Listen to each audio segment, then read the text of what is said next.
introduce themselves and then talk a little bit about what they'd like to bring to the board and what their burning issues are. And then our moderators will ask the questions, and each candidate will have 2 minutes to answer each of the questions, so we'll in order. And I guess we're all set up, so without further ado, Susan, do you want to start, and we'll just... Thanks. Parent of 2 MCPS students, one in middle school and one in elementary school, sorry. I have a lifelong history of community service. Try to speak up as much as you can. And 12 years, I can do that, and 12 years of experience in both private and public education, where I have served on boards, on site councils, and in the classroom as a teacher's aide. 10 years of that experience includes working as an advocate for the success of individuals with special needs. Coupled with 30 years of experience as an organizational and systems analyst and rich input from this community, I found that there were a number of relevant issues in MCPS that I believe we can address with a collaborative common vision and a clear plan of action. When our family decided to move here last year, the most difficult part of that decision was leaving a public school we loved. It offered our children a collaborative, developmental, inclusive, and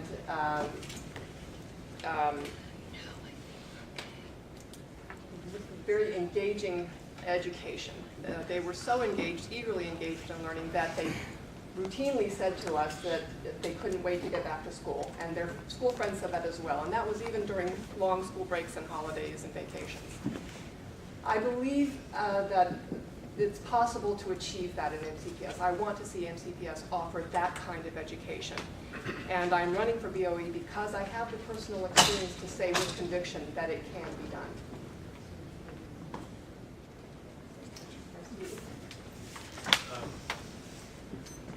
Is it okay if I stand? So my question is better?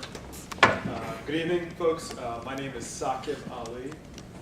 I'm a former Maryland State representative. I was in the legislature from 2007 until 2011. I represented Gaithersburg, Fredericksburg, Germantown. I ran for the state senate in 2010, and I lost a close election. So I'm a private citizen right now, and I'm a software engineer in my day job. The reason I'm running is because I have 2 young girls, and my oldest is about to start public school in fall. And so that's a very important, obviously, reason to be involved in the school system. But additionally, and perhaps more importantly, I will bring a level of independence to the board, and that I think will be, which is the main reason that you should consider my candidacy. Because of the political base that I have, because I have not been endorsed by the Montgomery County Teachers Union, I think I will be more independent than the other candidates, and I will be able to, take those stands which are important, especially in this time when we may be having very, very severe budget cuts coming down from Annapolis County.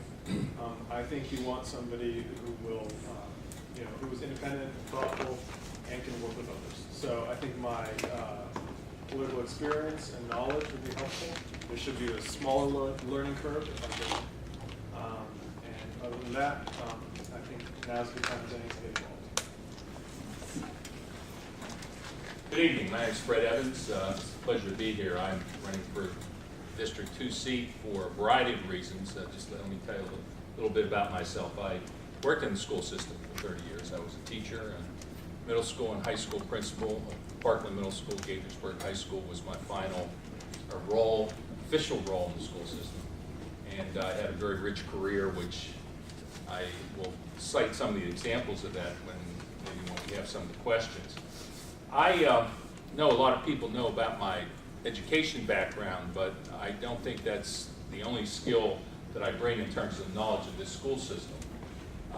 I've been retired from the school system for 12 years, and I have had some really terrific experiences where I've learned and gained a perspective about Montgomery County. I worked for 2 years in Baltimore City, where I mentored and coached principals in the Baltimore City Schools. I worked for a couple years in Loudoun County, Virginia, across the river, which is a very different experience. Why do I mention that? I mention that because it gives me a level of comparison to what works in some systems and what doesn't work in others. I have always been involved in this community, and that's what I really want to emphasize along with my education experience. I was a son of a steel worker from Pittsburgh, and I remember standing on picket lines with him when I was growing up in the 50s, and he got me involved in local politics very directly. So when I came here, I served on a variety of committees. So some of you, if you've been in Montgomery County for a while, you may is that all I have is 30 seconds? Oh, my goodness gracious. Time just flies, you know? Worked on the Trim Amendment, worked with the Mental Health Association, Task Force on Mentoring, and currently I'm on the board of directors of the YMCA Silver Spring. So I've stayed involved in the community, and I find this role as one that's a natural fit for me. Thank you. Hi, I'm Ari Chudowski, and I'm running for the at-large seat on the Board of Education. First of all, thank you all for coming out tonight to participate in this event. I appreciate it. I've worked in the financial services industry for nearly a decade, alongside public companies, private companies, nonprofits, and in public policy. In that experience, I've gained a broad understanding of budgeting, financial and asset management, working with different groups toward mutually beneficial goals, and also the policy behind how finance and business works. That's the know-how that I intend to bring with me to the Board of Education. Now, I get the question a lot of why it is that I'm interested in running for the Board of Education. I grew up in a family of educators, principals, administrators, teachers, camp directors, and I learned from an early age that education is a building block in a young life. That education is not only the key to success, but it's also an essential part of shaping who we become. And I felt that having had that experience and having had an interest in contributing, giving back to society, and helping to affect change, this was the area in which I wanted to participate. The opportunity to provide a first-rate education to nearly 150,000 kids in this county was a clear choice for me to make, and the basis that I've had in my life, watching people going out every day to educate other people's children, has really affected my perspective on education. I feel that there are areas, as good a school system as we have, there are many areas that we can improve on. We need to better prepare our kids for life after school, to become responsible and employable members of society, and those are just one of the many reasons that I'm running for the Board of Education. Thank you. Thank you. I'm John Ellenport, and I'm running for the District 2 seat. Thank you very much for coming. I'm proud to be a mother of 3 wonderful children in our school system: Rachel, a high schooler, Beth, a middle schooler, and Ruben, an elementary schooler. What I want to do as a board member, there are 4 main things I'd like to accomplish. One is we need to make sure that our kids are not only college ready, but career ready. 2, we need to, as we all know, Maryland has been named the top school system in the country for the last 4 years. But one area we're slacking in is the achievement gap. We need to slim that achievement gap. We need to close that achievement gap. 3, we need to make sure our teachers are allowed to bring creativity and imagination back into the classroom. There's no child left behind. A little of that has been lost, and our kids are only being taught for the test. And 4, as we roll out curriculum and as we roll out new programs, we need to make sure that our teachers, our staff, and our parents are trained and given the tools necessary in order to implement those curriculum. I'm prepared to do this as a school board member because of my career. I have spent years in the Clinton White House in the Office of Public Engagement. I spent time in the American Red Cross helping our victims of the Hurricane Katrina. I've spent time in the County Commission on Children and Youth, and I've worked for many, many local and national nonprofits. Additionally, I have held every level of PTA office, be it on the school level, the cluster level, and the state and national level. I am proud to be able to be endorsed by everyone that touches our children, from the minute they walk on that bus to the minute they get home. as well as a number of others. I want to thank you for coming tonight, and I really look forward to your questions. Very nice to meet everybody. My name is Morris Panner, and I am running for the at-large seat. I have 4 kids in the public school right now, somewhat unbelievably all in elementary school. We have 2, and then we had identical twins on Christmas Day 6 years ago, so that changed the equation pretty dramatically. So we are pretty much in this for the long term, and have a deep and personal interest in having fantastic schools in the county. I think I bring this to this a perspective that says the biggest issue facing our public education system is people's faith in it. And I think that right now we face a time when budget cuts threaten how we use money and what we invest in. And there's a lot of danger of people starting to opt out of the system. So more than ever before, I'd like us to make a collective commitment to supporting public education. And that's why I want to get involved, because it matters to me. I'm a product of public education. My mom was on the school board. My father-in-law was on the school board. My father-in-law was a teacher. My mother-in-law was a teacher.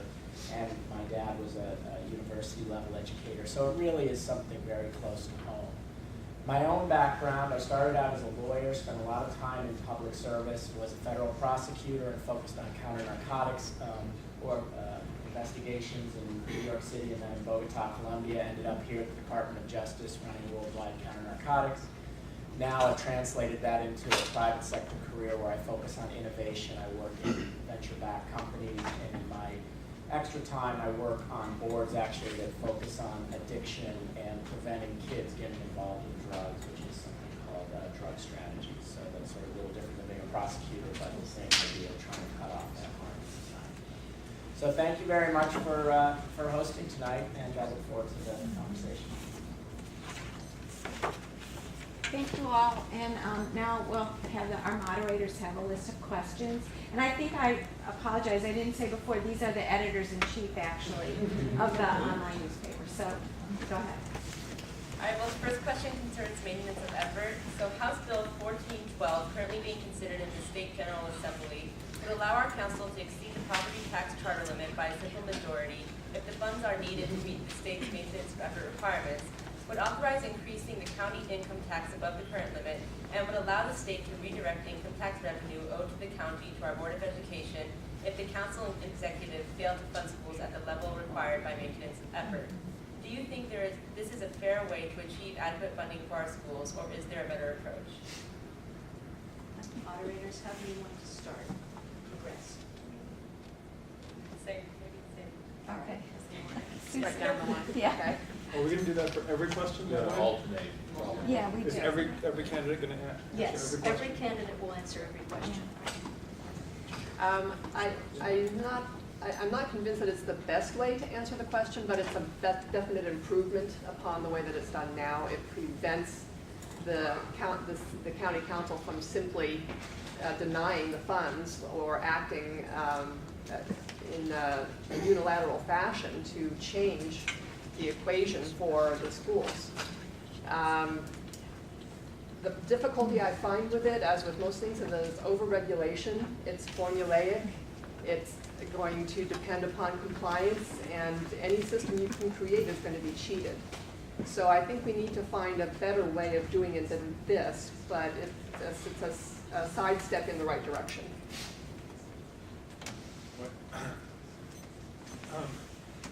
Well, we'll give you 2 minutes Okay. for answers. Sure. I think it's a bad idea. And I'll explain to you very clearly why. There have been Washington Post editorials about this. Look, the current system of maintenance effort is broken. It's clear that we need to fix it because some jurisdictions were taking money that was given by the state and then taking their own money that they were funding their schools and putting it to other priorities. That's not the point. So it's important to prevent that. But what they did with this law, it's so bad. I'll tell you why. There's 3 or 4 reasons. And it should have been done right, but it wasn't. We have a charter amendment. You cannot raise the taxes, property taxes in Montgomery County unless all 9 county council members agree. That was passed by all of us, by the residents of Montgomery County in a referendum a few years ago. This law is undemocratic because it says that referendum doesn't count. The voters of Montgomery County who voted that referendum in place, it overrides that. So it's undemocratic, number one. Number two, it is actually counterproductive. The idea is that this will keep money coming to our schools and it'll keep funding our schools. That's actually not correct because there's a perverse incentive to underfund your schools. The problem with this is, if you ever pay your teachers or your staff more in Montgomery County schools, this establishes that funding level as a floor, no matter what, no matter what. So if there's a tremendous recession and you need to lower it, it makes it almost impossible to do so. Now, what that will do, that will make the county council members and the county executive very, very, very reluctant to put money into our schools for fear of establishing a precedent that they will not be able to match in future years. It needs to be fixed. We need to make sure we protect that funding, but this is the wrong way. In 1978, our county, Montgomery, defeated the TRIM amendment, and I always forget what TRIM means. Maybe some of the experts here, the historical experts, but the purpose of that amendment was to limit the amount of property tax that we could collect here in Montgomery County. That amendment was passed in Prince George's County, and we saw over the years how those funds were decreased in Prince George's, and we were able to maintain our school system. I think that this effort by the state is absolutely categorically wrong. What it does is it takes away the authority, the just authority that a local government has to maintain its services and maintain its education system. And they're coming across in tough budget times unilaterally and saying, well, we won't worry about those referenda. I disagreed with the majority. I fought against it. I was the treasurer of the committee that fought against it. But it passed. It passed by the citizens. So that the state trying to take over that, and what's not mentioned in this maintenance of effort discussion is the pass back of retirement costs that the states are going to give to the locals. And that's to the tune initially of about $70 million the first year, to now they quote decreased it to about $45 million. So I have big troubles with the state making these unilateral decisions that are going to take control over what is justifiable power of the county council. There should be, one of my campaign speeches, so to speak, is there's got to be better cooperation between all three agencies. And we need to start talking rather than arguing and pointing fingers and passing this kind of legislation, which I think is very dangerous. There's no question that we all bear responsibility for educating our children from a federal level to a state level to a county level to a local level. Of course, the question is who pays and how much. It's certainly not a solution to simply raise taxes because we have a shortfall because in order to fill a gap in their budget, the state is passing on certain costs, be it retirement health care costs or pension costs onto the county. The county's pushing them back to the board, and the board's pushing back to the county. The answer is not going to be to raise taxes. The answer is for each body to be looking within their own budget to find where the dollars are, where the waste is. On a federal level, actually, just recently, the GAO came out with a report that showed waste in a number of different areas, agencies, where there are multiple agencies and multiple boards to address the same issue. There's waste everywhere, and I'm not saying that we're spending our money incorrectly, but with a better alignment of our objectives, there's money to be found on a federal level, on a state level, and on a local level. The maintenance of effort itself, we do need some sort of guideline for how each player that is a participant in funding our kids' education is going to contribute. But setting a floor at last year's spending level doesn't take into account the capital expenditures we need to make, doesn't take into account the expansion in enrollment. There were 9,000 more kids in the school system than the last 5 years, doesn't take into account the recession and the realities of fiscal constraints. So the fact is that we do need to acknowledge that every participant has a responsibility to shoulder, but we need to figure out a better way of identifying dollars that currently exist in our budget in order to pay for it. For those of you who walked in the room, the question is on maintenance of effort. As some of my opponents have said, and some of those on the dais have said tonight, the problem with maintenance of effort is that the system itself is broken. It is a law that's been in place for a number of years that counties around the state treat it differently, and there isn't really a rhyme or reason in how it's done. As we all know up here, that our kids in Montgomery County have been given $1,500 less this year than they were 4 years ago. We are spending $1,500 less in the classroom on our kids today than we did 4 years ago. That's a problem, and we've seen that in bigger class size, in higher teacher-to-staff ratio. Our paras are no longer in our classrooms, our reading specialists are no longer in our classrooms. We have to figure out a way to fix this in order to get back those dollars. As REA mentioned, our school system has grown exponentially in the last couple of years, and it's only going to increase. It's due to increase another 12,000 in the next couple of years. We've got to figure out a way to pay for those kids. So the issue here is not whether we agree with this bill or not, but how do we fix the system on a whole? I think I agree with that, what John just said. I'm not, as other people have said, a supporter of this bill either, and for most of the reasons that people set out. But I think what is lurking behind all this is, there's a great county report about our fundamental budget problem. And we have an enormous budget for a county. It's a $4 billion budget. A little over half of that is for schools. About 84% of that is for personnel costs. And then about 54% of that is for benefits and pensions. So it's a little bit like that Jon Stewart story where he shows, the cheeseburger and the big pizza and then, 2 grapes. And he says, we're going to cut the grapes out of our diet and everything's going to be fine.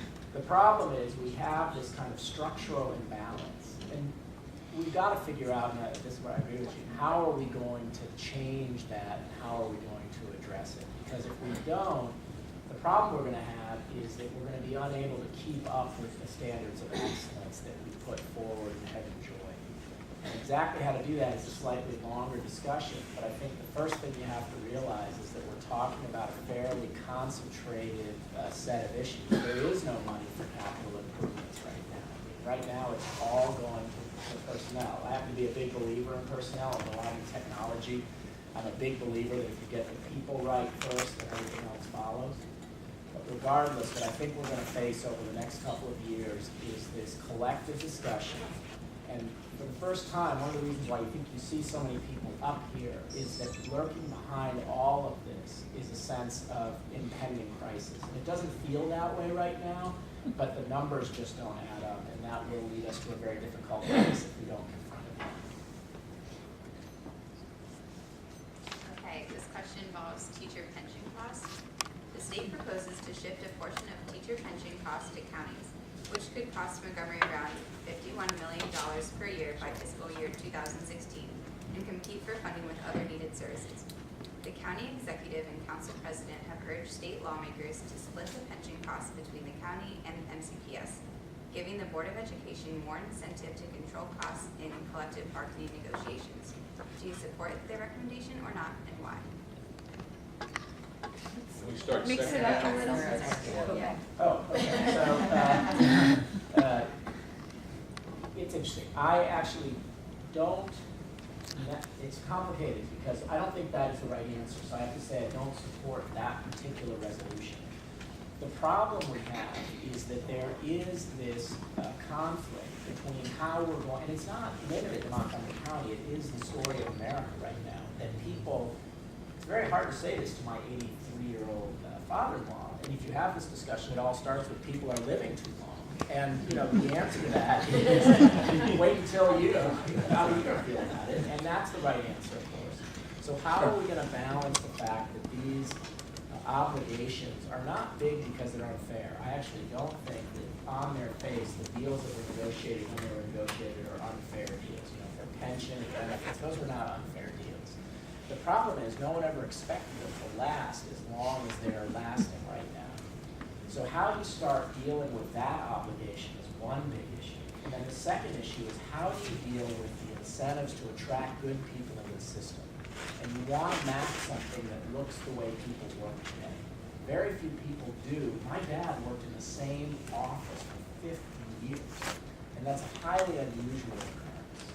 But today, people on average shift jobs on a more regular basis. So you need a way to bring teachers into the system who are going to have the energy and talent, map a career path which makes sense. So you have two parts of the equation, how to deal with the legacy problem, which is big, and how to deal with the new type of contract. I think the contract they have today just does not represent a realistic approach to the future, and it doesn't necessarily bring the best people into the system. And even when you talk to good people in the system, and I love our public school teachers, and I'm very dependent on them, they do not believe, and the younger ones believe that that pension will be there for them. They just don't believe it. So we've got to do something that is giving them empowerment to make sure their lives are good. My in-laws were old enough, so when they started teaching, there were no unions. It was a very, very difficult time for them.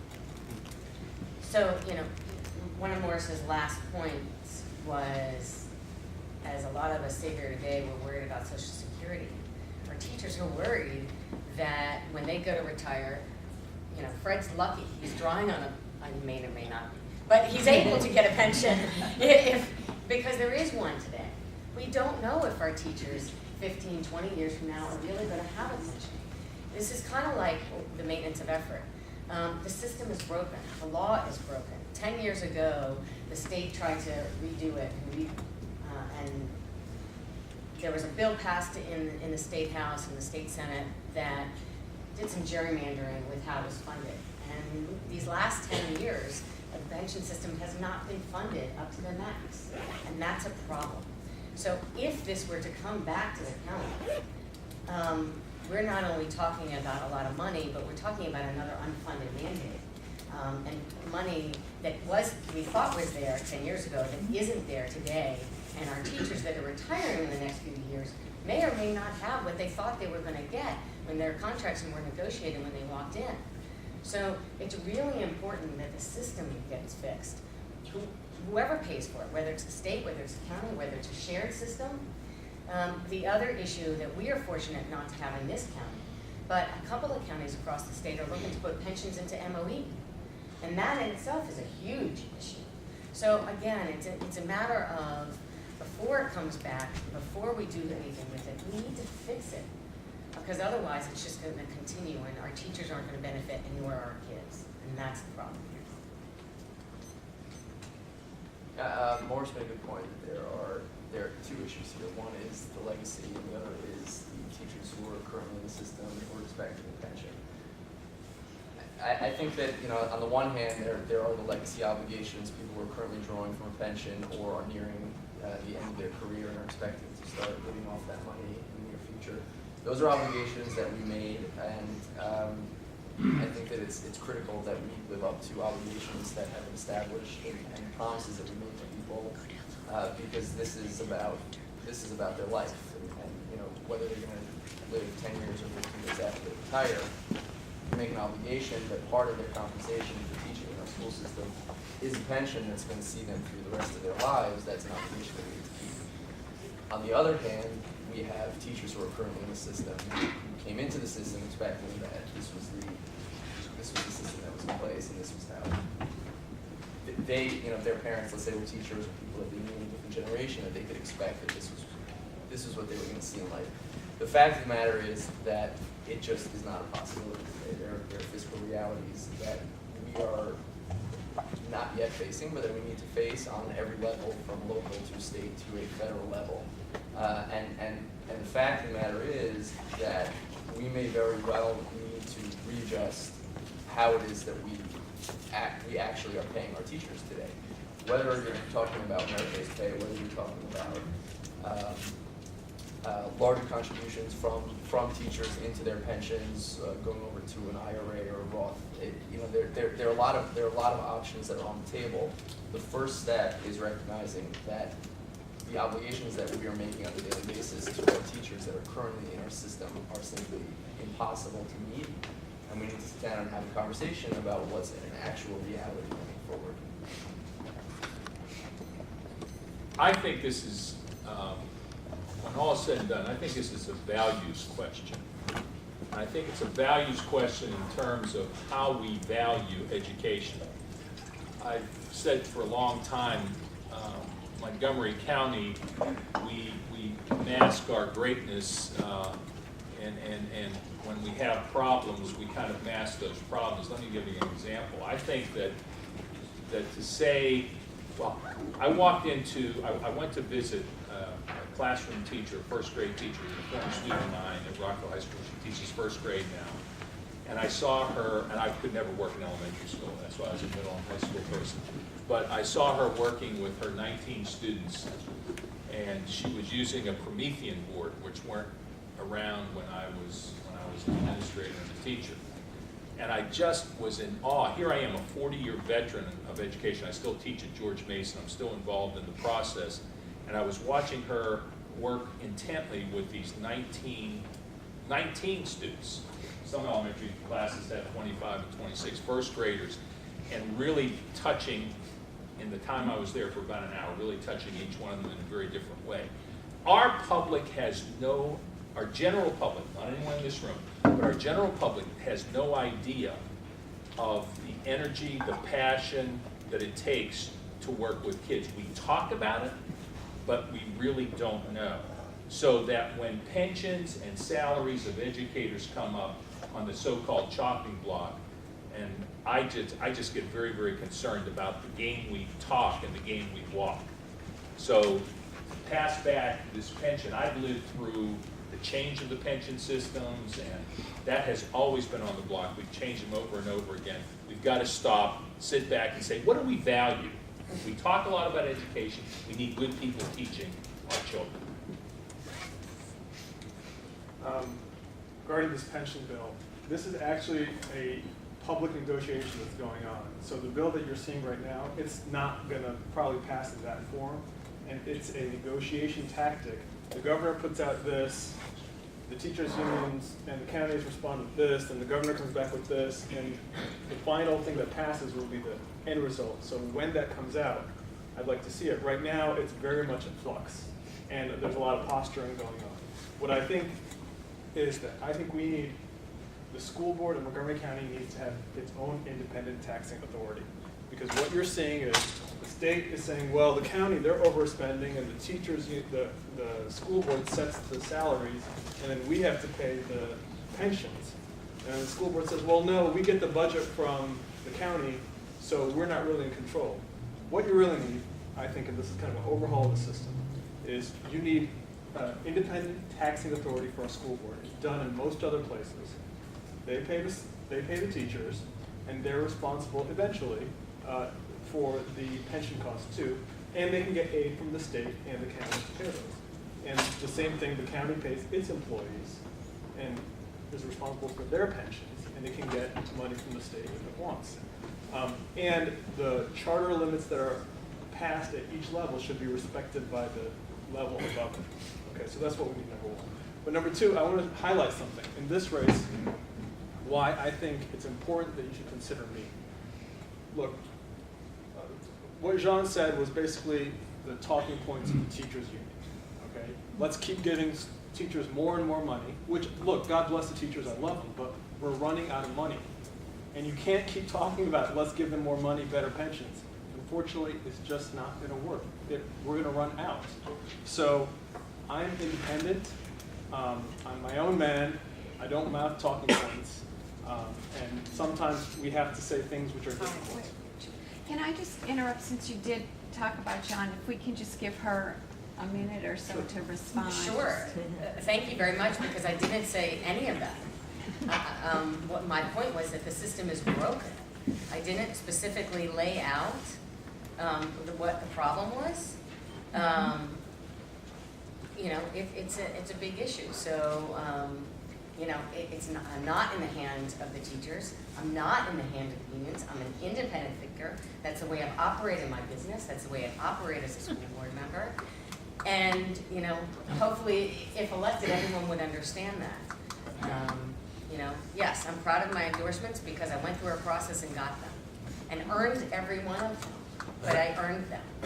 And, you know, our systems are broken and we need to make sure that they fix it before our kids are hurt by it. So, thank you. Sure. Susan?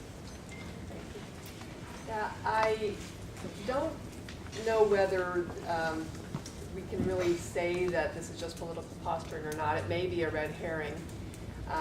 But the point I think that we have to really address with this and to answer the question is, of course, the state has to honor its own obligations. And I do agree with Fred that we need to send the message to our teachers that they are valued, that they can be secure. We want to retain them for life because experience matters. The contribution of the practitioner is key, and it's an absolutely pivotal role. So we want to retain them for as long as we can, let them gain that experience and enrich the education and learning for all of our children. I don't think that adding another layer of bureaucracy is going to change that. I think what we need to do is shift the control back to the employees and make it more more creatively use of technology to enable it to be portable when they move their careers, that their funds go with them, that they manage their own funds. That's what younger teachers expect. Everything is iPad, everything, and they want pensions as well. And we can do that. There's no reason that we can't be creative in structuring the financing for them to give them that kind of security. The next question is about the health education curriculum. The MCPS Health Education Advisors have urged MCPS to include in the 8th and 10th grade health education curriculum the facts that mainstream American medical and mental health care professional associations, 1, have concluded that being gay is not an illness, and 2, oppose so-called sexual orientation change therapies as ineffective and dangerous. Do you agree that MCPS should include this information in the curriculum, and if not, why not? Yes, I absolutely believe that if it is evidence and it's science and it's facts, then we need to teach our students about this. And there's evidence everywhere else in every form of life that it's a continuum. We don't have to say that people are only black or only white, only male or only female. It is a continuum, and our students need to face reality and learn reality. There's no reason for us to be indoctrinating them in false information. Why would we not teach them this? Yeah, I agree with Susan. We need to have those facts taught in our class. When I was a member of the state legislature, I co-sponsored a bill to allow marriage equality for everybody. I'm glad that that's passed right now. The other thing, that even people who oppose these kinds of teachings for their kids, everybody knows that this is strictly opt-in Montgomery County. If you want your kid to go to these classes, they have to sign a waiver. You have to sign a waiver, and they have to take it to their class. So if you don't want it, you won't get it. But I think for everybody who wants their kids, they should go talk to that. About 13 years ago, 1998, I had a situation where a homosexual male at the school where I was principal was beat up because he was being bullied verbally. And he said something back to the two assailants, and they beat him up. It was tragic. Fortunately, he was not harmed, severely, I should say. But, and at that time, our school had a Gay-Straight Alliance club, it was recognized. As a result of that, when we got to the bottom of it, I decided to reach out to the entire community to tell them what had occurred, and we had some public forums about the issue. It was absolutely powerful, it was absolutely eye-opening, and it's something that I think we need to continue to do, simply because we have, and it's great that the legislation was passed, but this is an issue that's not going to go away in the near future, just like issues of race and culture and ethnicity don't go away. We need to constantly talk about it. And in line with that, what was so powerful to me, because when I grew up a long time ago, words were cast at other folks, but anyone who was gay you didn't really know because you didn't know. They didn't come out, so to speak. But I had a student of mine that I had taught a long time ago who wrote me a letter after he heard about this, and then he came and spoke to my faculty and staff about what it was like to grow up in the 70s. And anyway, it was just so eye-opening and powerful. So I am in complete agreement with this curriculum in the 8th and 10th, you said, is that correct? The 8th and 10th grades. And I hope that we continue the dialogue. Yeah, I think it certainly should be a basic component of educating our children, of raising our children, that they understand that there are people who are not the same as they are, that there are, when you're talking about sexual orientation, whether you're talking about race, whether you're talking about sex, male, female, that's a distinction that they don't learn for a couple of years. I don't know that I see where the contention is in the issue. We're not talking about, talking about gay marriage or, even on that level of an issue, you're recognizing the fact that there are heterosexual couples and homosexual couples. This is a basic part of raising our kids, because even in the communities that we live in and in our schools, it is possible for our children to be raised almost in a bubble. But at some point, that bubble's going to pop. At some point, they're going to enter high school where they meet new kids, college, real life where they meet new kids. I mean, we need to be teaching acceptance. We need to be teaching recognition that there are people that are different.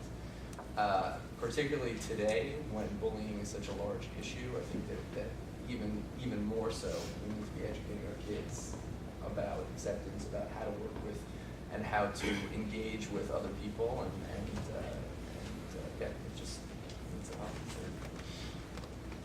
I'm going to agree with my colleagues. I mean, I think we live in a free country in the United States, and there's a reason we live here.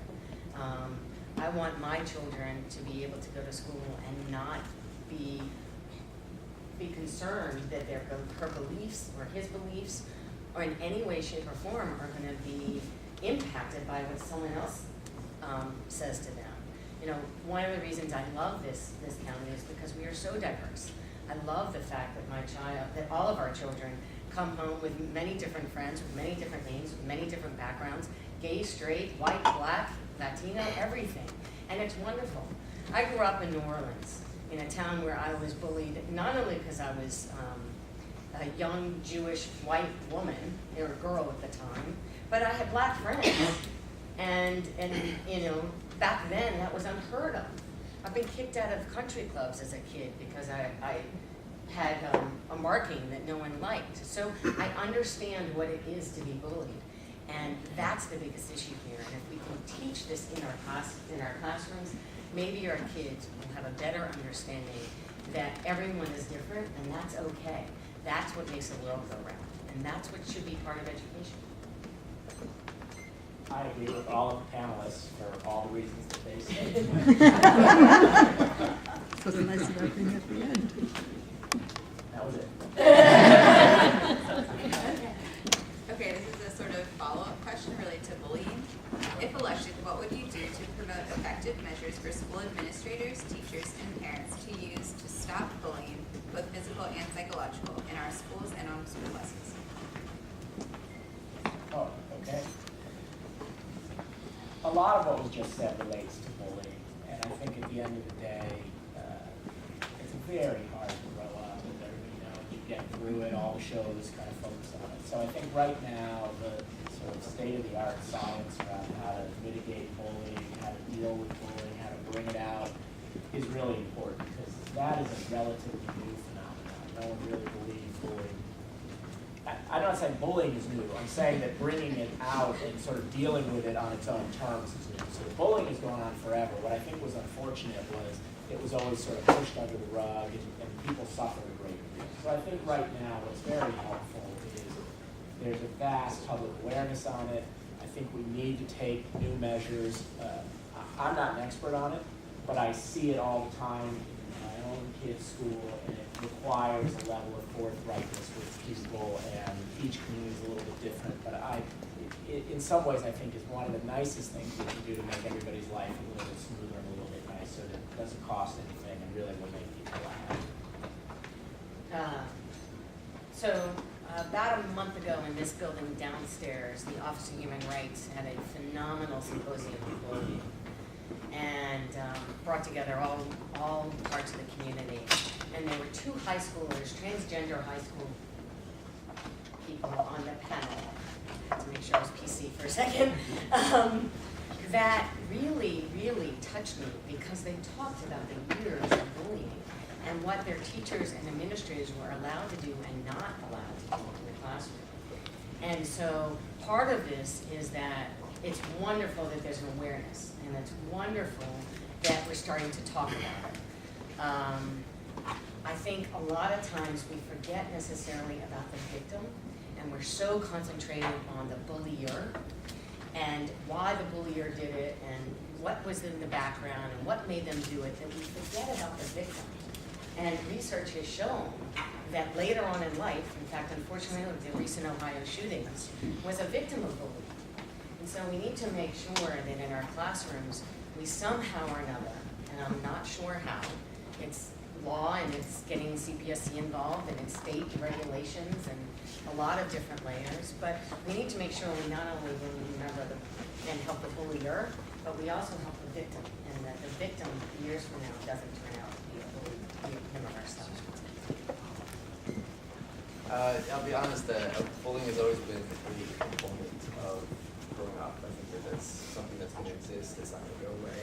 I don't quite understand the level that it's escalated to today, that there are kids that are actually contemplating and actually commit suicide due to bullying. It's not something that I understand. I don't know how we got to that level where something like that is happening. But I think that one of the things that we need to be doing is education, is teaching our kids tolerance at a grade before 8 to 10.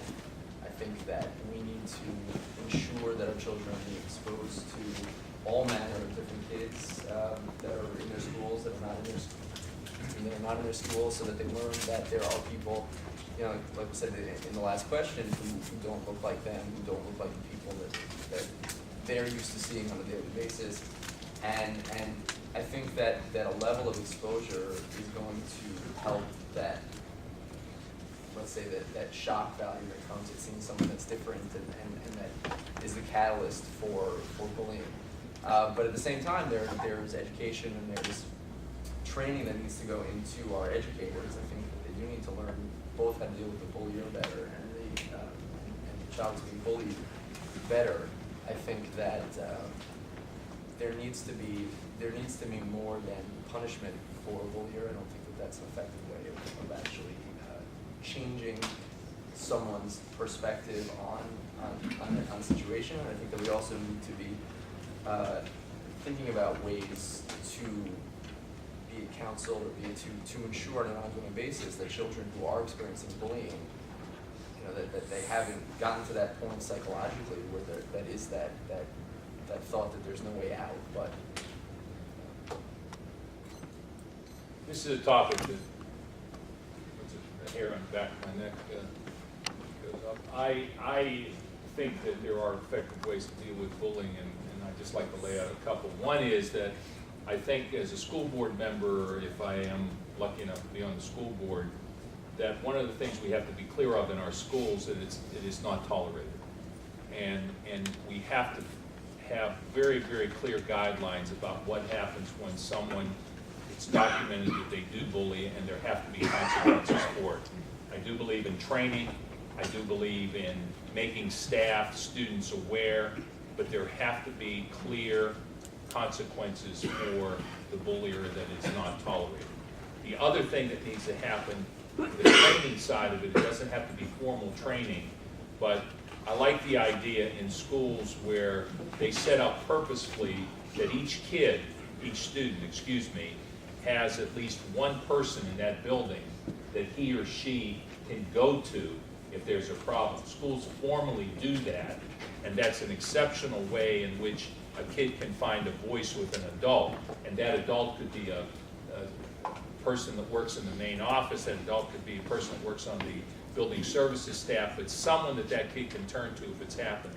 And the other thing is that the staff needs to be aware when they see indicators of bullying that they take care of it right away and don't say, oh gee, that's this nice kid, he's just having fun with Jimmy or Susie or whatever. That has to be ended. It has to be ended. I remember when I went up to football in 9th grade, I was much smaller, I was about 5'7", and I didn't play after 9th grade because the main reason was that all during that season, I got bullied by the upperclassmen, and I just went in another direction. So I survived it, I got through it, but it is something that has gone on, it goes on at the workplace too. And that's what we have to look at. It's not just a kid thing. Anyway, sorry. Yeah, Fred said it best. You know, I can't disagree with anything he said. We need to make sure our teachers are trained to recognize, prevent, stop, and report quickly any kind of bullying incident.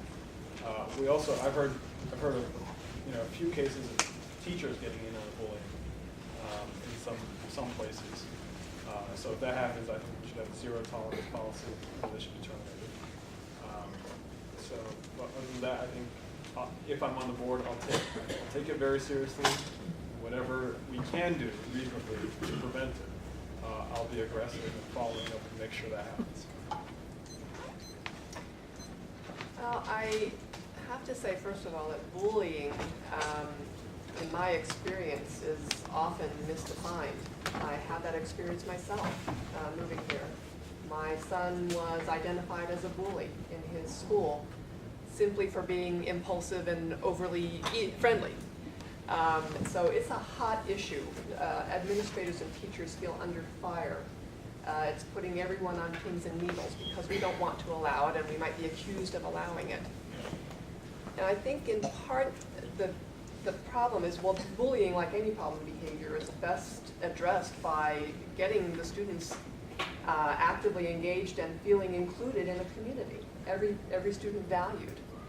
When we set up students to compete for rewards and achievement and be considered best, we're setting them up for feeling inferior or superior and for bullying. We need to shift that whole dynamic and change that dialogue.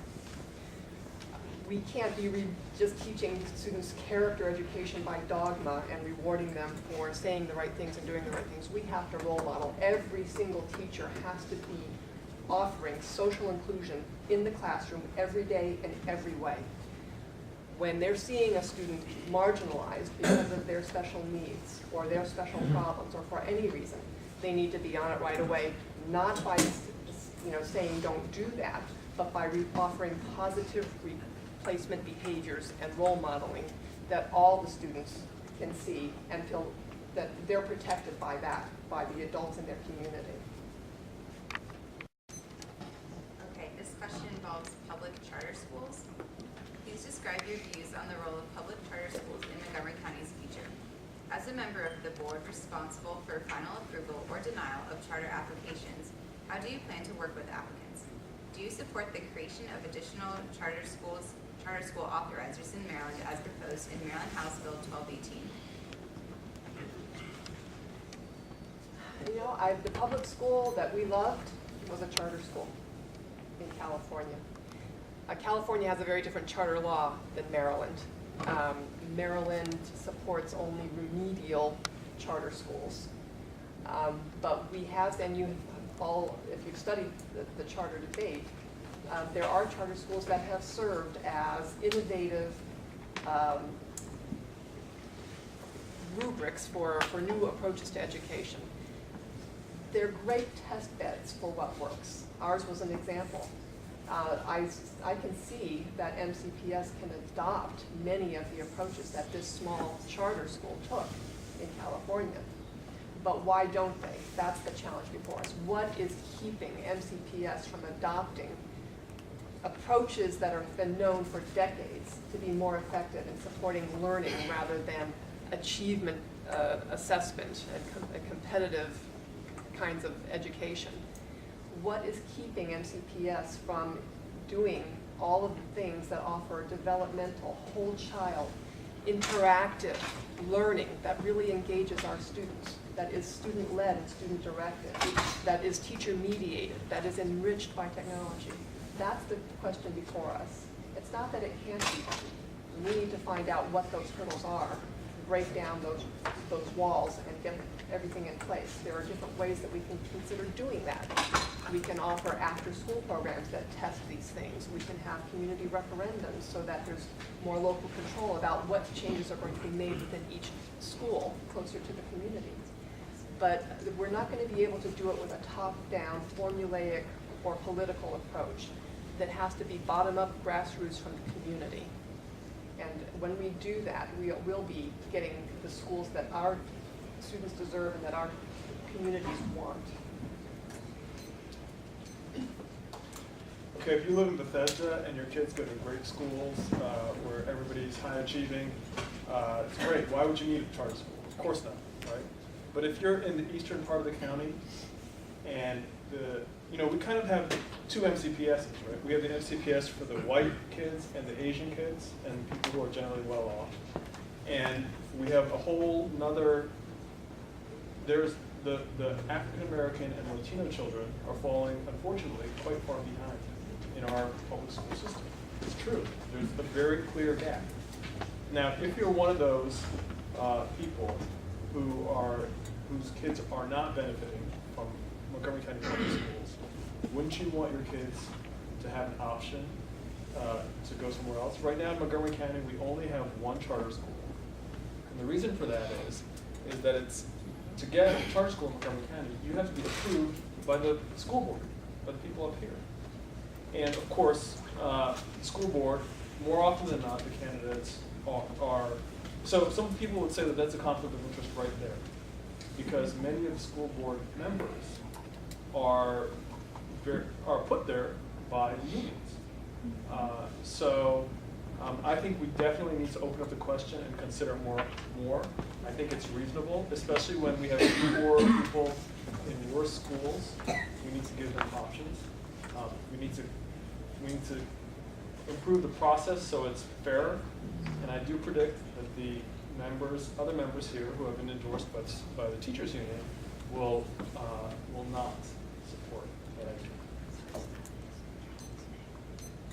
Wow, I only get 2 minutes for this. About 3 years ago, I was called by a former colleague of mine who I'd worked with in New Jersey to take over the head of a charter school in Washington, D.C. And I hesitated at first, and then I said, yeah, give a shot at it. So I went into this charter, I won't give you all the details, but I went into this charter school in August of 2007. And it was going to be a temporary assignment until they got the permanent principal, and I was there until January, roughly 1st or 2nd of 2008. And it was a tremendous experience, an eye-opening experience, especially when I got there and it was difficult to communicate with the physical education teacher because the way the building was configured. So I bought some walkie-talkies, and I got them, and the staff thought that was one of the greatest innovations that they had ever seen, that I got in the walkie-talkies. Why do I say that? I'm not making fun of the staff, and I'm not making fun of charter schools. Charter schools are being placed in our faces in America as the single solution. Let's look at the data. The data is not convincing at all that charter schools are a more effective remedy to improve the issues that Zakib just mentioned. And I have a problem with his example because I was a principal of 2 schools that were highly diverse, and I considered them to be, I'm not being defensive, I considered them to be very successful schools based on the data. So we can have, and we do have, examples of schools that have high diversity, that are very successful. Our achievement gap exists in those schools that are predominantly Caucasian, as well as in those schools that aren't predominantly Caucasian. Can I just interrupt since you did, You mentioned- talk about, just, can you Oh, I'm not quickly allowed to just mention. kind Well, no, of, sorry. you can. So yeah, I'll say, I'm look, teasing. We don't want it that formal. I'm not saying charter schools are always the best. I'm not necessarily saying we need to flood Montgomery County with all the charter schools. but people in Washington, D.C. and Baltimore, who, you know, Fred said that there's no evidence that they solved the issues that I talked about. You can ask people in Washington, D.C., in Baltimore City. That's where I work. Okay, and you can see those people, they definitely want to send their kids to charter schools, and in Prince George's County. So in certain instances, certainly there are. Now, we do need oversight to make sure they don't just skim off the best kids and run off the other kids. There's a lot of oversight that's needed, but it shouldn't be a blanket kind of thing. There's a misconception that charter schools are detrimental to public schools. You know, the opening line of our call to action in 2011 was MCPS is committed to doing whatever it takes. The fact is that should actually mean something. So you mentioned that there are neighborhoods where the public schools are simply failing the kids who are there for whatever variety of reasons. And the fact is that you talk to parents of kids in those communities, and they wish that they could send their kids to Chevy Chase. They wish they could send them to Bethesda. They wish they could send them to downtown Silver Spring. And because of the system that we have in place, they can't. So what are we supposed to do? I think there are a number of options. I think there are a lot of things that we could and should be talking about. But one of them happens to be charter schools. Charter school is simply another option to put on the table. I'm not an advocate of charter school because of the opportunity to do things differently or to introduce new systems. And I know that's a pro of charter schools. I'm an advocate of charter schools simply because we should put all the options, doing whatever it takes. We put everything on the table. We shouldn't rule anything out when we sit down and have a conversation about how to best serve our children. Whether that's charter schools, whether that's introducing more after-school programs, whatever the options are. If we're coming to the conversation with preconceived notions, we're never going to successfully do whatever it takes for our children. So if you Google me, one of the many things you will find is that I graduated from a public high school in New Orleans that is now a charter Blue Ribbon, post-Katrina. And the only reason that I bring this up is what Fred said, is that the reason that school has worked is that it has maintained exact same standards of all the other public schools. And if we don't hold our charter schools to the same standards as our public schools, then we shouldn't have charter schools in our counties. Kids come and go out of charter schools. We need, and they're going to come back into our public school system. We need to make sure that all kids in the county are held to the same standards, be it charter or public or not. New Orleans is a weird animal today, and in some cases charter schools has worked, but only because they have been held to the same standards and higher standards in some cases today. I represent District 2 and hope to represent District 2 on the school board. I am proud of the diversity in District 2, and I'm proud of the fact that not all of our families in District 2 are the higher income, but what makes our county go round. And I love the fact that our schools are diverse in the district. So, you know, I am a firm believer in our public school system, and if we have charters, and this charter school, you know, we will soon tell, but it must be held to the same standards. And as someone said, I think it was Frederick, the research is not out there yet. There is no research out there telling you today that charter schools are any better than our public school system, and that's really important. I think the debate over charter schools is an example of this looming crisis. The problem is people are looking to opt out of the public school system, and that is the first step towards that. The reason why I think public education is such a big deal is because it ensures that everybody can be lifted up and everybody has the potential to excel. When public education starts to be something that people perceive as, I gotta opt out to get what I need, that system will fall apart. And you're not going to ever have a system. Right now, what's been amazing about American public education is it has worked for so long. It has propelled so many people from poorer circumstances into better circumstances. And that's why I think this election is so important, because we're at this turning point where Montgomery County is trying to figure out, and I won't quite put it this way, but the citizens of Montgomery County are trying to figure out whether the public schools are for them or whether we're going to go to an alternative system. And I think we have to stick in there and make sure that we find a way for excellence to be in every neighborhood and be in every school and get people bought in because they believe that's the surest path towards excellence for their kids. Because whether the schools will do it or not, the parents will. The parents will do whatever they can do to get what is best for their kids, and that has to be